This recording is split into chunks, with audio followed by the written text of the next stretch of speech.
Hi అండి, నేను మీ కుమారని. Mango mutton చేశానండి. ఇలా ఒకసారి ట్రై చేయండి, చాలా బాగుంటుంది.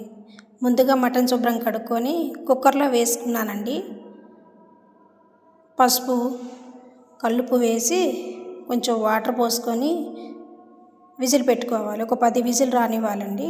మామిడికాయలు శుభ్రం కడిగి ముక్కలు కోసుకొని ఒక గిన్నెలో నీళ్ళు పోసుకొని ఆ ముక్కలు ఆ గిన్నెలో పెట్టి వేసుకున్నానండి. వేసుకొని సిమ్లో పెట్టి వదిలేయాలండి, అలా ఉడుకుతూ ఉంటాయి. తర్వాత కడాయి పెట్టి ఆయిల్ పోసుకొని ఇలాగా ఉల్లిపాయలు వేగాక అల్లం పేస్ట్ వేసుకొని ఇలాగా కలుపుకోవాలి.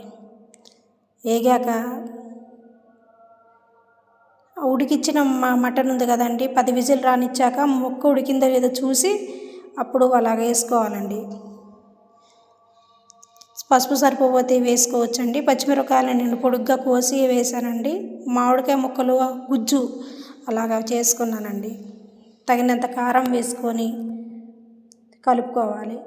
మసాలా ఏమి అవసరం లేదండి, అల్లం పేస్ట్ ఒకటి వేస్తే చాలు. ఉప్పు, కారం, పసుపు, పచ్చిమిరపకాయలు అంతేనండి. ఉప్పు సరిపోతే ఉప్పు వేసుకోవడమే, అంతేనండి. Simple mutton.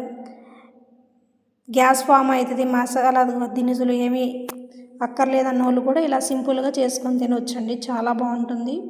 మ్యాంగో మటన్ ఒకసారి ఇలా ట్రై చేయండి, చాలా బాగుంటుంది. చూడండి చక్కగా. Thank you for watch. Please like to subscribe. Thank you.